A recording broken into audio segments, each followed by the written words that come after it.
चलो देखो, प्रश्नावली कौन सी है?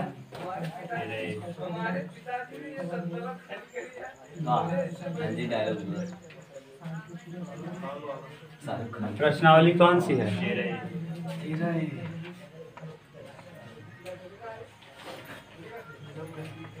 किताब डॉक्टर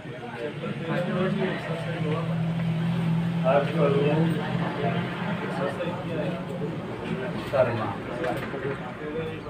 बुक।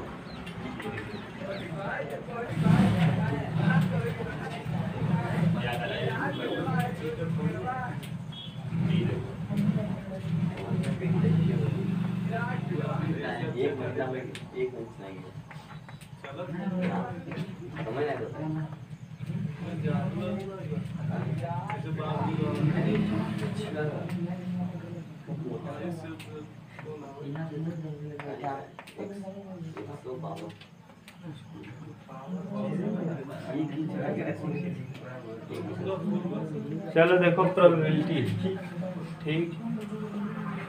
क्वेश्चन नंबर 23, 22 तक हम लोग कर लिए थे, आज 23 से करना है। शायद बीच वाला एक वीडियो मिस हो गया, डिलीट हो गया मुझसे ना।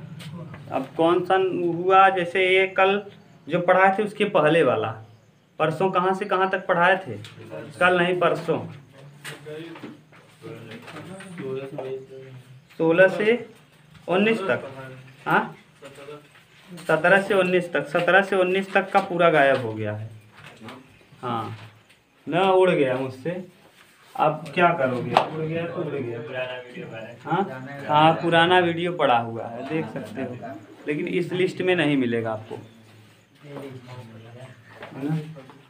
आगे देखो 20, 21, 22, 23 कर रहा है। एक पासे को फेंकने के परीक्षण पर विचार कीजिए। यदि पासे पर प्रकट 3 का गुणज है तो पासे को पुनः फेंकें। यानी देखो, पासा फेंकना है और अगर 3 का गुणज आता है तो फिर से पासा ही फेंकना है। और यदि कोई अन्य संख्या प्रकट होता है तो सिक्के को उछालें। ठीक, पहले दोनों कंडीशन को आप समझो। पासा पे कितना अंक होता है? पासे पर होता है 6 अंक। अगर कह रहा है 3 या 3 का गुणज आए, पासे पे देखो 1 रहता है, 2 रहता है, 3 रहता है, 4, 5 और 6, 3 का पहाड़ा। अगर 3 या 3 का पहाड़ा आए तो 3 के पहाड़े में क्या क्या आ सकता है? 3 और, अगर 3 और 6 आए, सुनो, अगर 3 और 6 आए तो फिर से पासे उछाल दें। अगर 3 या 6 आए तो पुनः आपको क्या उछालना है? पासा ही उछालना है। तो पासे पर पुनः क्या क्या आ सकता है? 1, 2, 3, 4, 5 और बोलो, यानी 3 के साथ 1, 3 के साथ 2, 3 के साथ 3, 3 के साथ 4, 3 के साथ 5 और 3 के साथ 6। ये कंडीशन होगा, ऐसे ही 6 के साथ हो जाएगा। ठीक, अगर पासा फेंके और 3 या 3 का गुणज आ गया तो आपको पुनः क्या फेंकना है? पासा। और अगर पासा आपने फेंका, क्या फेंका? पासा, और पासे पर 3 या 3 का गुणज न आकर के 1 आ गया, 2 आ गया, 4 आ गया, 5, तो आपको फिर दोबारा क्या फेंकना है जानते हो? सिक्का। क्या फेंकना है? सिक्का फेंकना है। भाषा समझ गए कि अभी फिर से समझाएं? हाँ, किसी को दिक्कत तो नहीं भाषा में? यानी जैसे है, सुनो, जैसे आपने पासा उछाल दिया और पासा पे अगर 3 आ गया या 6 आ गया तो आपको दोबारा फिर से पासा को फेंकना है। और अगर मान लो 3 या 6 नहीं आया, मान लो 1, 2, 3, 4 आ गया, देखो इसमें 3 या 6 है, 3 का गुणज है, 3 के पहाड़े में जो आता है उसको गुणज कहते हैं। नहीं है इसमें कुछ, 3 के पहाड़े में कोई है इसमें? तो अगर 3 के पहाड़ा नहीं आता तो आपको सिक्का फेंकना है। और सिक्का फेंकने में क्या आ सकता है? हेड या तो कुल संभावना, सैंपल स्पेस, यानी टोटल सैंपल स्पेस निकाल लो। हम उधर निकालें कि यहीं निकालें? वहाँ निकाल लें, बगल में ही, बगल में निकाल देंगे, ज़्यादा आप ठीक ठाक से समझ पाओगे। तो टी लिख दे रहे हैं, यानी टोटल कुल संभावना है, या एस लिख लो, एस बराबर कुल संभावना है। कुल संभावना पहले इसके लिए बोलो, हाँ 3 1 3 2 3 3 3 4 3 5 और 3 6। बोलो कोई दिक्कत? फिर 6 1 6 2 6 3 6 4 6 5 6 6। ठीक। अब ये वाला तो दोनों कंडीशन कंप्लीट।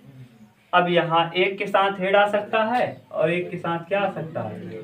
तो एक हेड और एक टेल, एक के साथ टेल। फिर 2 हेड 2 के साथ टेल। फिर 3 हेड, अच्छा 4, 3 नहीं आएगा, 4 के साथ हेड 4 के साथ टेल। फिर 5 हेड और 5 टेल। बोलो कोई इससे ज्यादा कोई कंडीशन हो सकता है कि और हो सकता है? हाँ नहीं। गिनो जरा, 1 2 3 4 5 6। ऐसे गिनने से अच्छा है इसके साथ कई संभावना है? 6। इसके साथ कई संभावना है? 6 6 12। एक के साथ कई संभावना? 2। तो 2 2 4 2 6 2 8, यानी यहाँ कुल मिला के 8 संभावना। 12 8 कितना हो जाएगा? 20। 12 8 20। तो यानी यहाँ 8 संभावना, यहाँ 12 संभावना, दोनों को जोड़ करके कुल संभावना हो जाएगा 20। यानी देख लो 1 2 3 4 5 6 7 8 9 10 11 12 13 14 15 16 17 18 19 20। तो टोटल आपको पता चल गया कि कुल कितनी संभावनाएं आएंगी? 20। ये टोटल संभावना टी पता चल गया ना, क्योंकि प्रायिकता में डिजायर्ड अपान क्या होता है? टोटल। प्रोबेबिलिटी बराबर होता है डिजायर्ड अपान टोटल। नीचे हमेशा टोटल रखना है। अब आगे, अब प्रश्न को पढ़ो।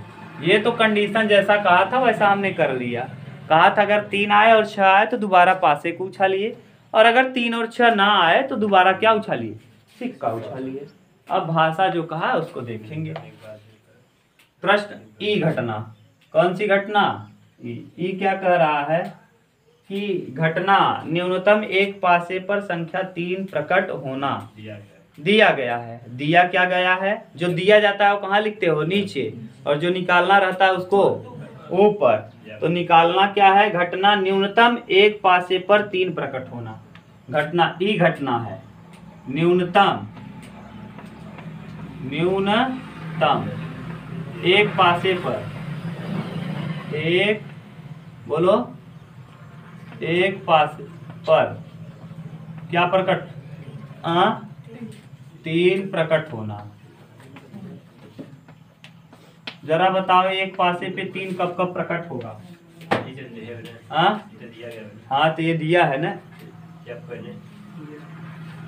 कहाँ निकालना है जरा पढ़ो तो। क्या कहा है? घटना न्यूनतम एक पासे पर 3 प्रकट होना दिया गया है। तो अच्छा दिया गया है, ये एफ है। ये क्या है? एफ है। जो दिया जाता है उसको एफ मानते हो। याद है कि भूल गए? याद करो, पी ई बटे एफ। एफ मतलब दिया गया है, ई मतलब निकालना है, यानी दिया गया है, दिया है। और ये क्या है? निकालना है।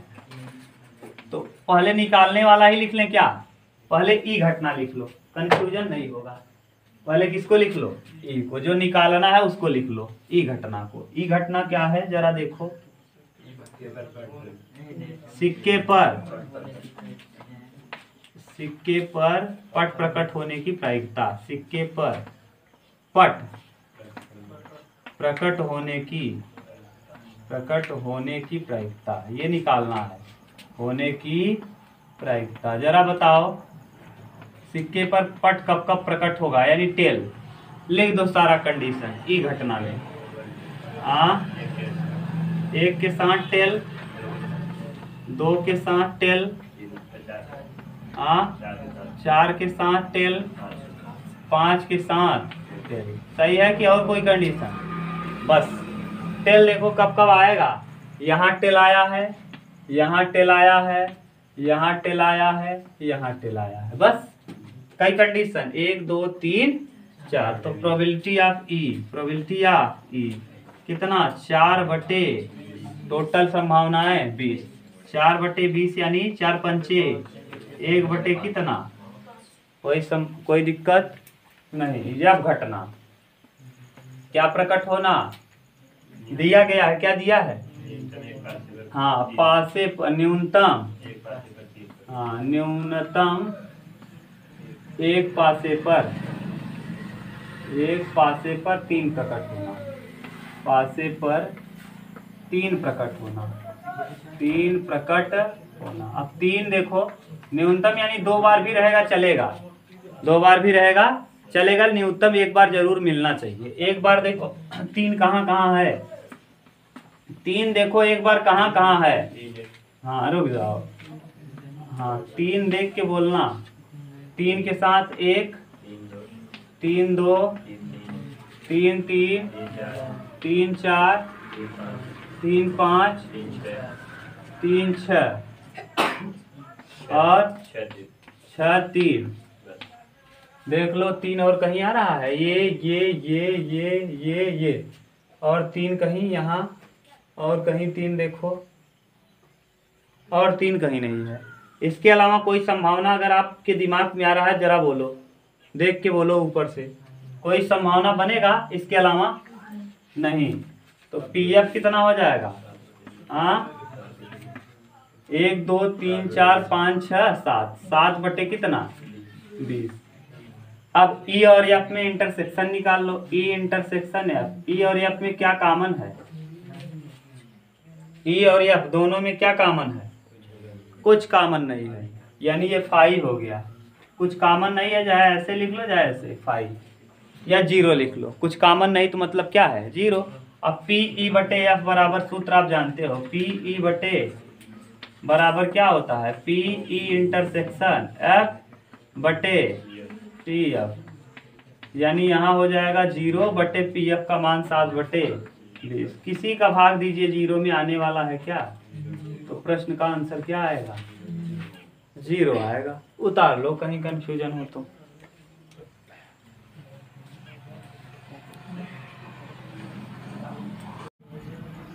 चलो नेक्स्ट देखो 24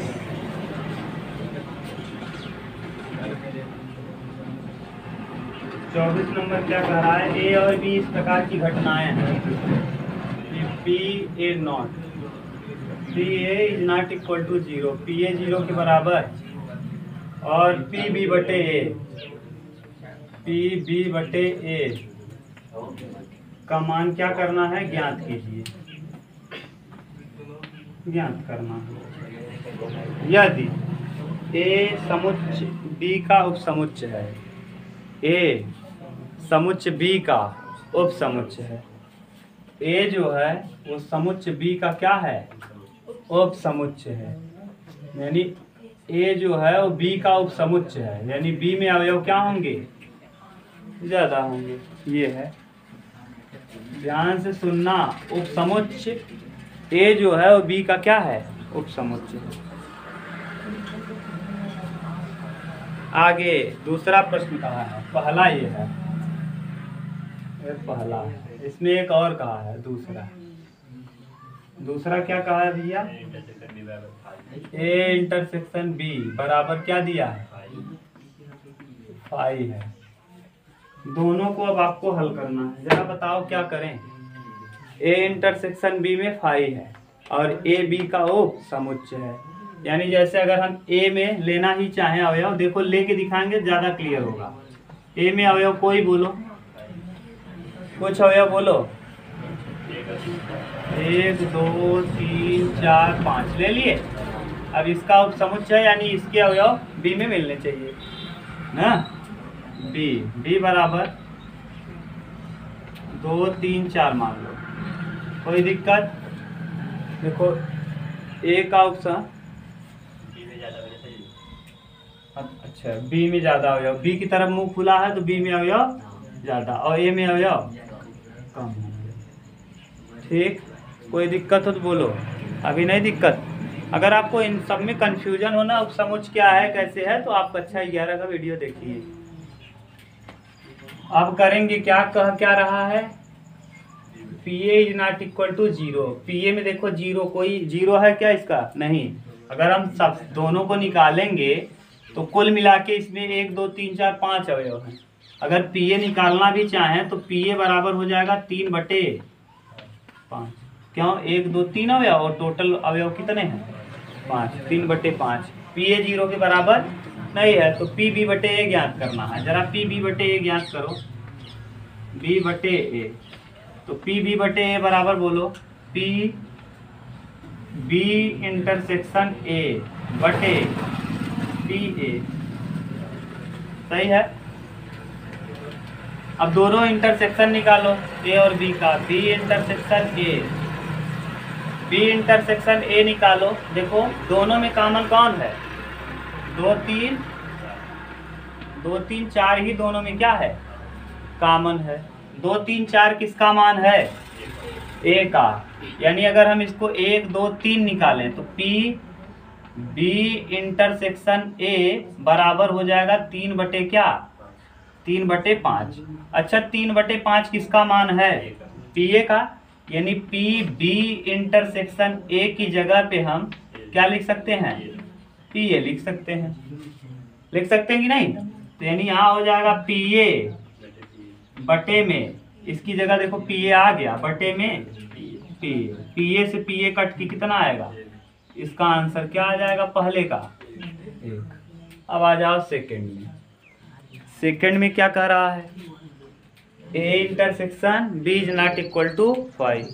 ए और बी में कॉमन फाई नहीं हो, फाई है क्या, रिक्त है कि है कुछ है, मौजूद है। इसका मतलब ए और बी में फाई कह रहा है, ए और बी क्या होने चाहिए 5 हो, किसके बराबर हो 5। यानी ए और बी में कुछ कॉमन ना हो, ए और बी में कुछ कॉमन ना हो तब पी बी बटे ए ज्ञात करो। लिख लो दूसरा प्रश्न, ये पहला हो गया। अब दूसरा देखो हम इधर कर रहे हैं, ये दूसरा। यानी कह क्या रहा है, ए इंटरसेक्शन बी बराबर क्या होना चाहिए 5। यानी ए में ऐसा अवयव मानो और बी में ऐसा अवयव मानो कि दोनों में जो कॉमन आए वो मिले नहीं। ए में हम मान ले रहे हैं 2 4 6 और हम बी में मान ले रहे हैं 3 5 7, 3 5 7।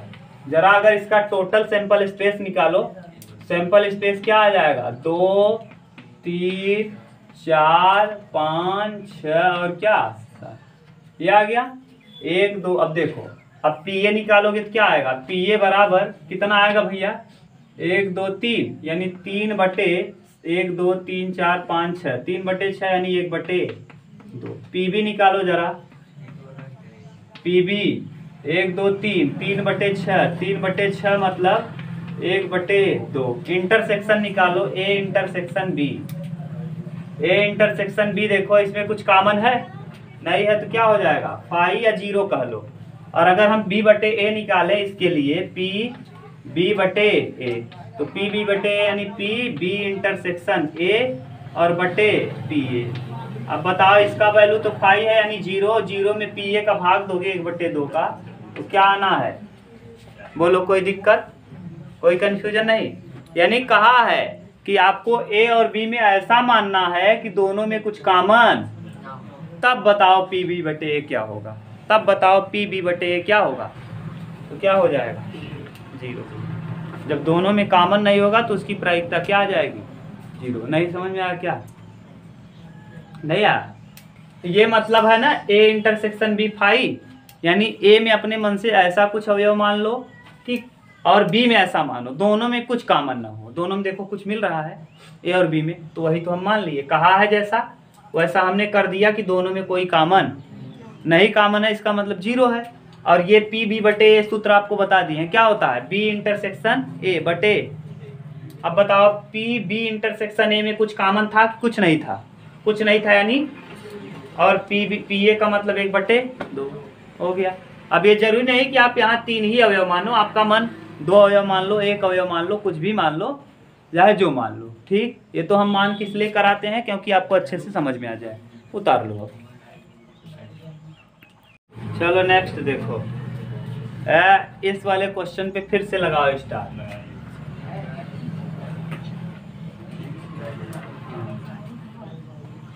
जाके मिलाना, पेपर में आपके आया होगा ये वाला। करा एक दंपत्ति के 2 बच्चे हैं, एक बार करवा दिए हैं ऐसा है ना, 19 नंबर क्वेश्चन। लेकिन गलती ये हो गई कि 19 नंबर क्वेश्चन क्या हो गया, डिलीट हो गया ना, पूरा क्या हो गया, डिलीट। तो डिलीट हो गया, तब क्या करें। हाँ देखो, इसमें 2 प्रश्न दिए हैं। पहला क्वेश्चन, एक दंपत्ति के 2 बच्चे हैं। 2 बच्चे होने का पूरा सैंपल स्पेस निकाल लो। अगर किसी परिवार में 2 बच्चे हैं तो 2 बच्चे के लिए सैंपल स्पेस क्या होगा, दोनों के दोनों, दोनों की दोनों, एक बॉय एक गर्ल एक। एक चीज याद रखना, यहाँ कंफ्यूजन होता है, सर जी जीबी और बीजी तो सेम है। नहीं, सेम नहीं है, पैदा का अंतर है, पैदा होने का। अगर लड़का बड़ा, यहाँ लड़का पहले पैदा हुआ, लड़का बड़ा है, लड़की छोटी है। और यहाँ लड़की पहले पैदा हुई है, लड़का बाद में, तो लड़की बड़ी है, लड़का छोटा है। आप कहोगे सर जुड़वा भी हो सकते हैं। हाँ जुड़वा हो सकते हैं, तब भी 1-2 मिनट का क्या होगा, अंतर होगा। पैदा होने में 1-2 मिनट का क्या रहेगा, अंतर रहेगा। मिनट का नहीं रहेगा, सेकंड का रहेगा, लेकिन अंतर जरूर रहेगा। क्लियर। या तो ऐसे हो जाए कि दोनों का सर एक साथ जुड़ा हुआ हो, जैसे आजकल एक आदमी फेमस हो रहा है, देखो ऐसे है, दोनों एक साथ जुड़े हैं, देखा होगा आप लोगों ने। 2 आदमी एक में ही है, 2 मुंह है ना। अरे बाबा जी से जाके मिला भी है वो आदमी, जाके देखिएगा यार, समझ गए। 2 मुंह है, ऐसे एक इधर की तरफ है, एक इधर की तरफ, ठीक।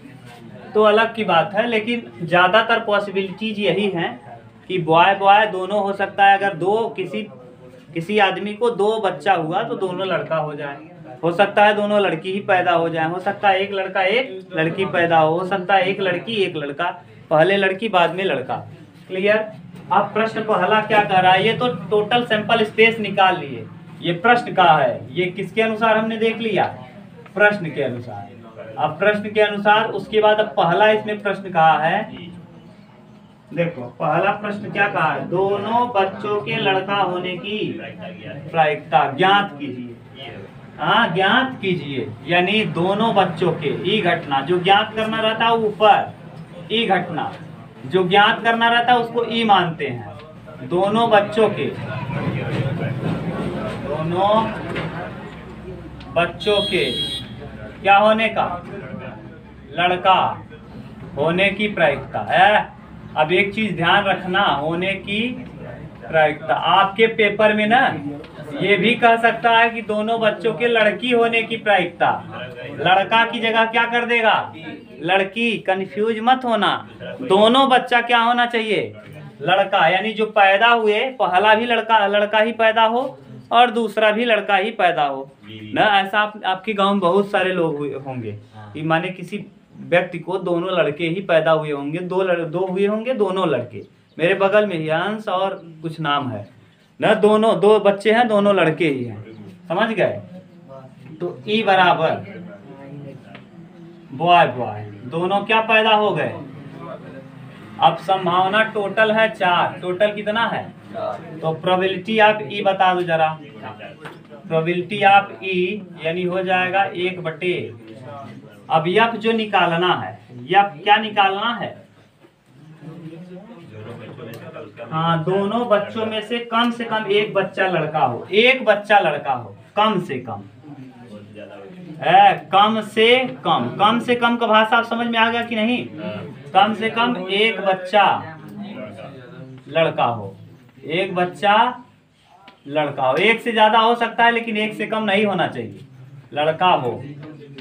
अब बताओ ये आप बीबी, बीजी, जीबी, ठीक। एक बच्चा देखो यहाँ भी लड़का है, एक बच्चा यहाँ भी लड़का है, एक बच्चा यहाँ भी लड़का है। कम से कम लगाया था इसलिए दोनों हम ले सकते हैं। आगे पी एफ क्या आ जाएगा, पी एफ बराबर हाँ 3/4। अब इंटरसेक्शन निकाल लो ई और एफ का, 1/4।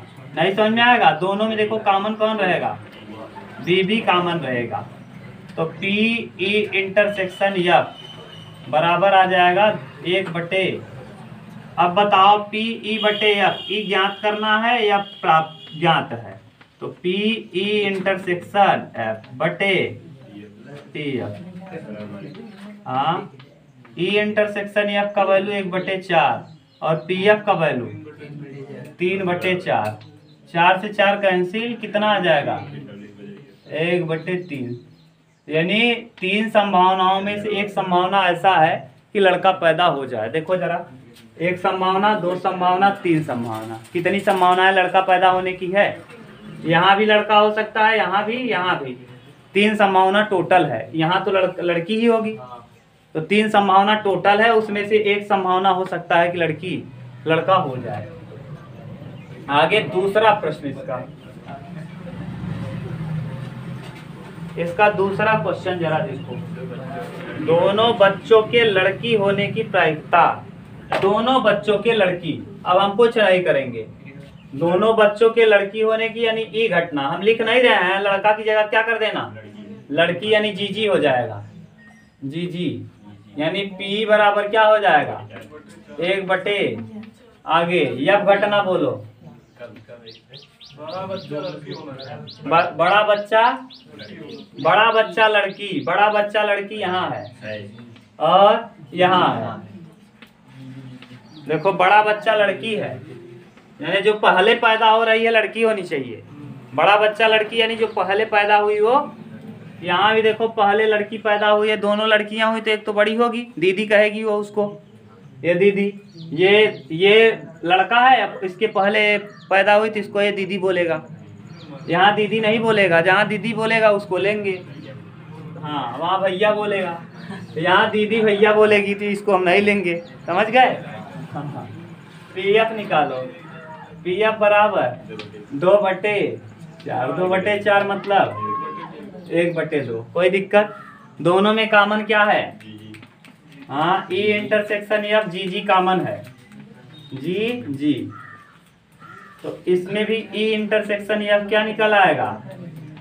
1/4। अब प्रोबेबिलिटी बता दो। प्रोबेबिलिटी आप ई बटे एफ क्या निकालेंगे? पी ई इंटरसेक्शन एफ बटे पी एफ। 1/4 बटे 1/2 यानी कितना संभावना? 1/2। 2 में से एक संभावना है कि लड़की हो जाए। 2 संभावनाएं हैं, 2 ही संभावना तो है बड़ी होने का, दीदी कहलाने का। कितना संभावना है? यहाँ दीदी कहाएगी और यहाँ कहाएगी। यहाँ नहीं, यहाँ कहेगी भैया, और यहाँ तो कुछ नहीं है, दीदी कहाने का सेंस ही नहीं है। समझ गए? तो 2 में से एक संभावना है ऐसा। उतार लो। क्या बड़ा था? 26 कह रहा है, एक लीप वर्ष को यादृच्छा चुना हो तो इसकी क्या प्रायिकता है कि उस लीप वर्ष में 53 मंगलवार होंगे? लीप वर्ष, पहले लीप वर्ष और साधारण वर्ष दोनों को समझ लो। देखो हम यही लिख दे रहे हैं समय यानी 365 दिन और 366 दिन। 365 और कितना? 366।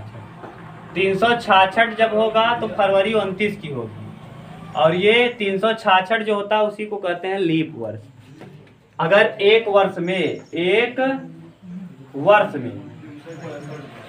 अगर 366 दिन हुआ, कितना दिन? तो इसे कहते हैं लीप वर्ष। इसे क्या कहते हैं? लीप वर्ष। और ये लीप वर्ष जो होता है भैया, इसमें फरवरी जो होती है 29 की होती है, और ये 29 की फरवरी 4 वर्ष पे रिपीट करती है। 4 वर्ष पर। ये जरूरी नहीं है कि 4 ही वर्ष पर रिपीट कर जाए, कभी कभी ये 8 वर्ष पे भी रिपीट कर जाता है ना। 1996 से उसके बाद देखो 4 साल जोड़ो, 1996 में 4 जोड़ो 2000 जब लीप वर्ष में 1000 आता है ना, तो 100 से कटना चाहिए। किससे? 400 से। किससे कटना चाहिए? 4। वो सब आपका कैलेंडर से रिलेटेड चैप्टर है, जब रीजनिंग पढ़ेंगे तब ना। 1996 के बाद जो आएगा 1996 4 से कटता है। हाँ, इसका मतलब वो तो हो जाएगा, लेकिन उसके 4 साल बाद नहीं बल्कि 8 साल बाद लीप वर्ष आएगा। जैसे आप जानते हो अभी तक कि हर 4 साल में क्या रिपीट होता है, लेकिन लीप वर्ष। लेकिन वर्षों के लिए सही है। किसके लिए? शताब्दियों के लिए। 100 वर्ष को 1 सेंचुरी कहते हैं। शताब्दी के लिए आवश्यक नहीं है। शताब्दी के लिए चेंज हो जाता है, कभी कभी 8 वर्ष के बाद आता है लीप वर्ष। कितने वर्ष के बाद? 8। ये आपको कम समझ में आ रहा होगा, लेकिन अभी तक आप क्या है, तुम लोग तो बहुत बेवकूफ हो यार। जरा बताओ कि लीप वर्ष कितने वर्ष के बाद आता है? क्या जरूरी है हमेशा 4 वर्ष के बाद आए? मुंह बन गया। ये जरूरी नहीं है। 8 वर्ष पे भी रिपीट करता है लीप वर्ष। वो 4 का गुणज नहीं है। कभी कभी ऐसा हो जाता है कि लीप वर्ष ये 1996 के बाद ये सन 2000 आएगा। 1996 में 4 जोड़ोगे कितना आ जाएगा? 2000। 2000 के बाद फिर 2000 कितना? 4। 2004। जो शताब्दी वर्ष होता है उसका लीप वर्ष निकालने के लिए 4 से भाग नहीं देते बल्कि 400 से भाग देते हैं। ये शताब्दी वर्ष है और इसको 400 से भाग दो तब समझ में आएगा। ऐसा कभी कभी होता है कि 8 वर्ष के बाद आता है। कितने वर्ष के बाद? 8 वर्षों के बाद रिपीट करता है लीप वर्ष। तुम लोग अभी कंफ्यूज मत होना, इसीलिए कह रहे हैं केवल आपके जितना काम का है उतना समझो ना। रीजनिंग पढ़ोगे तो ये बताया जाएगा कि फरवरी हर 4 वर्ष पे ही आए, आवश्यक नहीं है। एक बार रीजनिंग के पेपर में दिया था प्रश्न बना के कि इनमें से कौन सा वर्ष भिन्न है। भिन्न को छाटिए। भिन्न को छाटने का मतलब जो 4 से कट जाता है वो लीप वर्ष होता है, वो साधारण वर्ष होता है, लीप वर्ष होता है। जैसे उसमें फरवरी कितने की होगी? 29 की। जैसे अब कौन सा वर्ष चल रहा है? 24। 24 में फरवरी कितने की थी? 29 की थी। जाके देखा ना। 24 4 से कटता है। 24 4 से कटता है। हाँ, 4 6। अब इसके बाद 25 भी लीप वर्ष नहीं होगा, 26 भी लीप वर्ष नहीं होगा, 27 भी लीप वर्ष नहीं होगा, 28 4 7 4 से कट जा रहा है। लेकिन शताब्दी के लिए ऐसे नहीं किया जाता। शताब्दी के लिए 400 से भाग दिया जाता है। अब तुम लोग, हम समझा रहे हैं, तुम लोग अपना मस्त हो, कंफ्यूज हो जाओगे ना, कोई फंसा देगा तो आएगा भी नहीं, फिर पछताओगे। ये 4 वर्ष के लिए आपके लिए तो हो जाएगा। ये जरूरी नहीं है कि 4 वर्ष पे ही रिपीट हो। ये 1 वर्ष में 366 दिन किस में होता है? लीप वर्ष में। और अगर 1 वर्ष में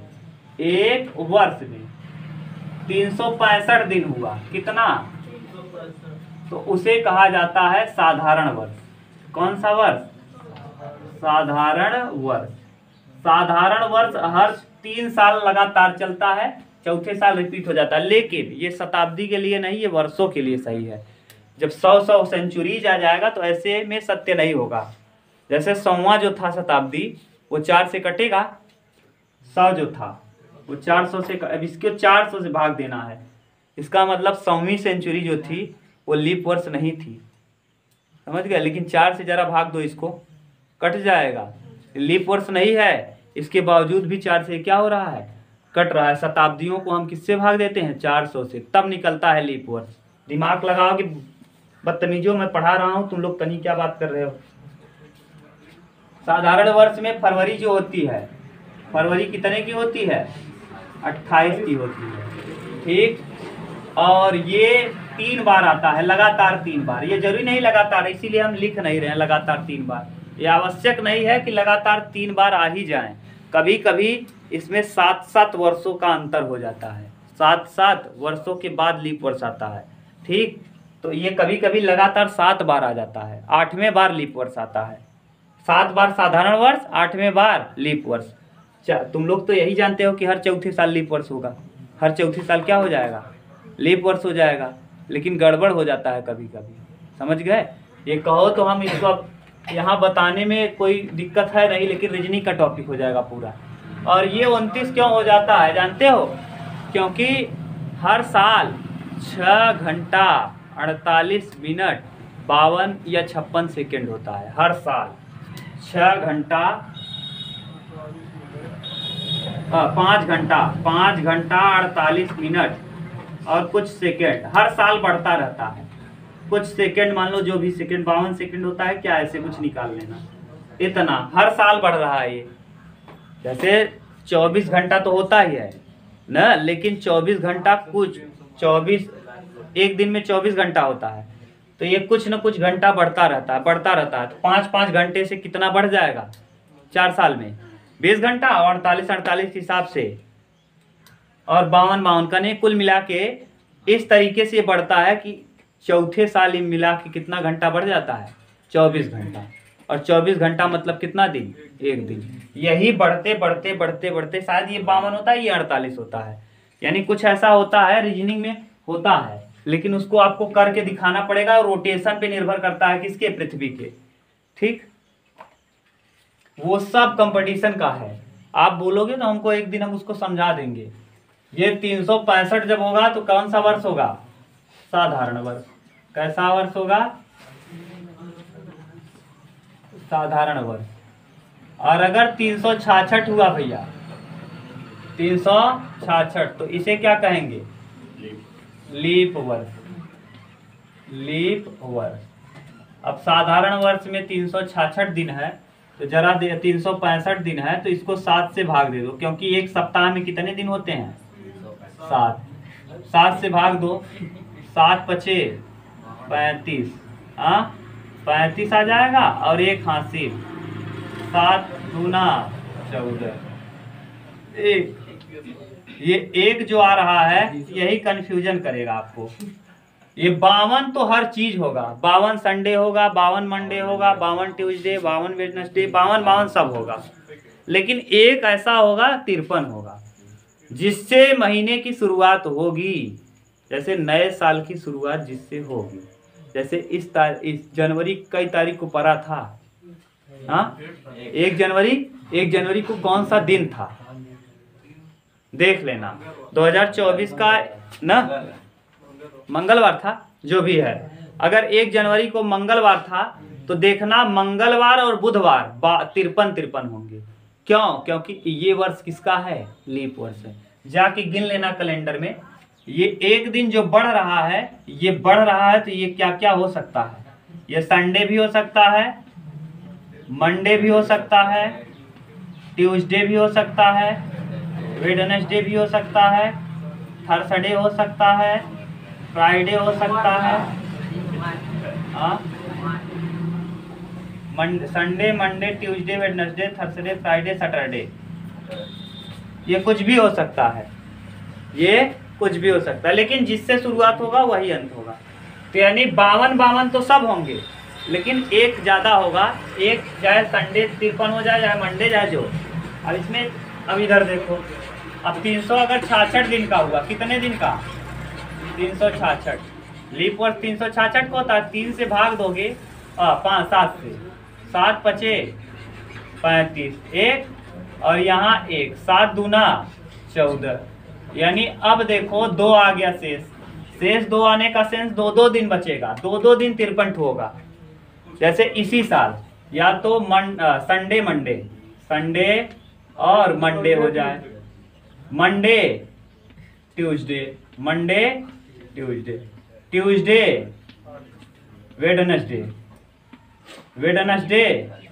वेडनेसडे और थर्सडे और फ्राइडे और सैटरडे, और सैटरडे और संडे। ये है, ये देख लेना। अगर इस साल, ध्यान से सुनना, ये 2024 है, ये लीप वर्ष है। अगर इस साल की शुरुआत ट्यूसडे से हुआ हुआ, मंगलवार से, तो मंगलवार और बुधवार जाके गिनना, पूरे साल में 53 पड़ेंगे। कितने, बाकी सब कितने होंगे, 52। तो देखो अगर साधारण वर्ष हुआ तो उसके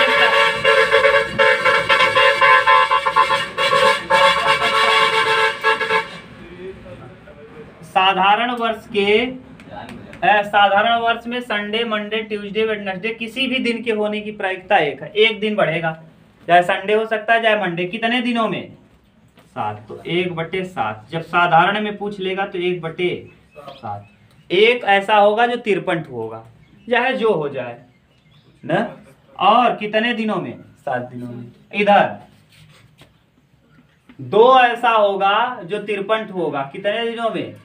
7 दिनों में। देखो 1 2 1 2 यानी 2। अब इसमें पूछा जो है उसको देख लो।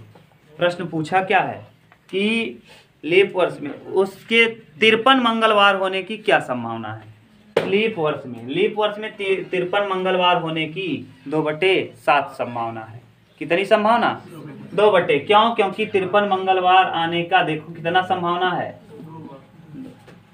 कैसे हो सकता है? मंडे के बाद ट्यूसडे आ जाए, मंडे 53 हो और ट्यूसडे 53 हो सकता है, ट्यूसडे 53 और वेडनेसडे 53 हो।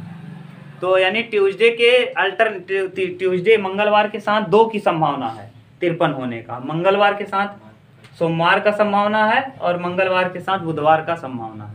तो 2 संभावना बटे 7। देख लो उत्तर दिया होगा 2/7। चलो देखो अब समझ गए अच्छे से। यानी अगर लीप वर्ष कह देगा तब यानी किसी भी दिन के आने की संभावना 2/7 होगी ना। और अगर साधारण वर्ष कह देगा तब किसी भी दिन के आने की संभावना 1/7 होगी। ठीक, ये है। अब 2/7 क्यों हुआ? क्योंकि 2 लोग ऐसे होंगे जो लीप वर्ष में 2 बार आएंगे और साधारण वर्ष में 1 लोग ही ऐसे होंगे जो 53 बार आएंगे और बाकी सब कितने बार आएंगे? 52 बार आएंगे। कोई दिक्कत नहीं। अगला 27 देख लो, लास्ट इस प्रश्नावली का लास्ट क्वेश्चन कह रहा है एक इलेक्ट्रॉनिक असेंबली के 2 सहायक निकाय ए और बी पूर्ववर्ती निरीक्षण द्वारा अग्र प्रायिकता ज्ञात कीजिए। पी ए के असफल होने की प्रायिकता दिया है। हाँ, असफल होना यानी न घटना, घट जाना यानी क्या? पास हो जाना। और जो भी देख लो, हम A' मान ले रहे हैं तो 0.2 है, यानी PA क्या हो जाएगा? अगर हम PA की बात करें तो हो जाएगा 0.8। ऐसा क्यों हुआ? हाँ, कैसे? घटना घटने की प्रायिकता प्लस न घटने की प्रायिकता जोड़ के कितना आना चाहिए? 8 और 2 जोड़ो 10, 10 यानी 1।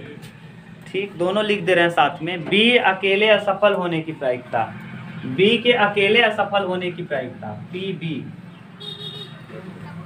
अकेले असफल होने की प्रायिकता, अकेले केवल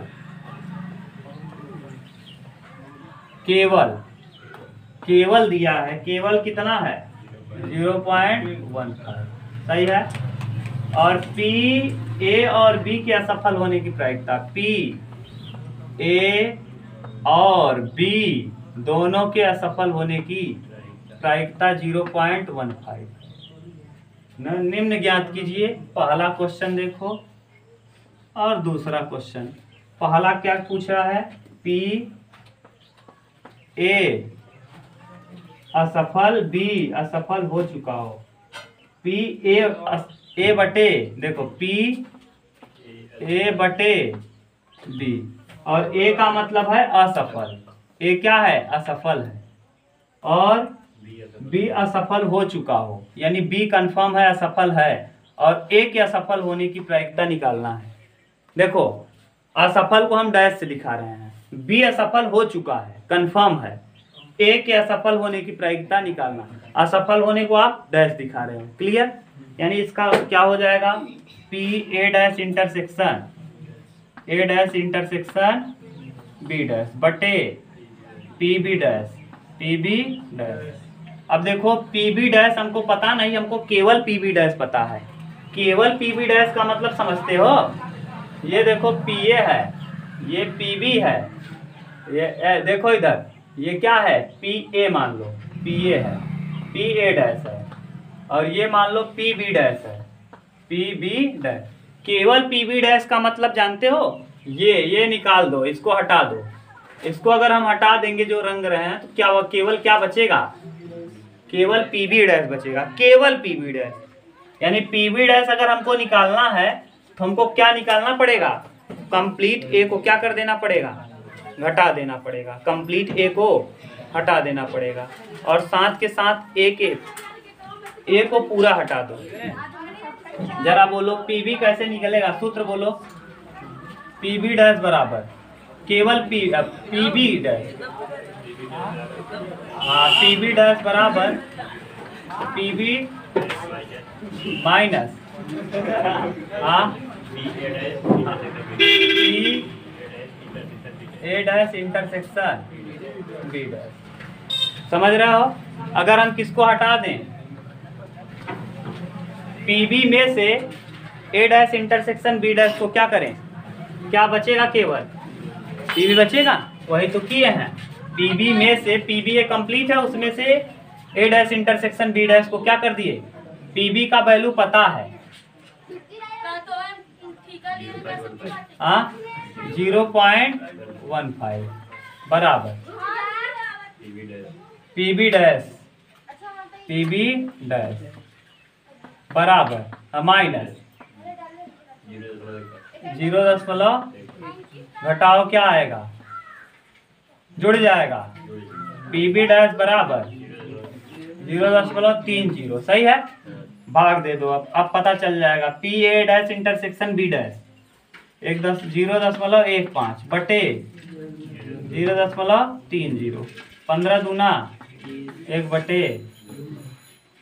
कोई दिक्कत हो तो बोलो, अभी नहीं है। एक और है ना, इसका एक और देख लो। दूसरा क्या कहा, हाँ केवल ए के असफल होने की प्रायिकता, केवल ए के असफल होने की, केवल ए यानी पी ए डैश, केवल पी ए डैश। ठीक, अब केवल कब निकलेगा ए, यानी इसमें से इंटरसेक्शन हटा दें, किसमें से, तो यानी पीए में से हम किसको हटा दें, हाँ P A dash intersection B dash. P A का वैल्यू दिया है देखो, हाँ, और इसमें से किसको हटा दो, इंटरसेक्शन कहाँ है, हाँ इसको 0 मान लेना, माइनस 0.15। अब 20 रुपए 20 पैसे में से 15 पैसे घटाओगे, यही आएगा। ये हो गया, बस उतार दो, बस आज खत्म।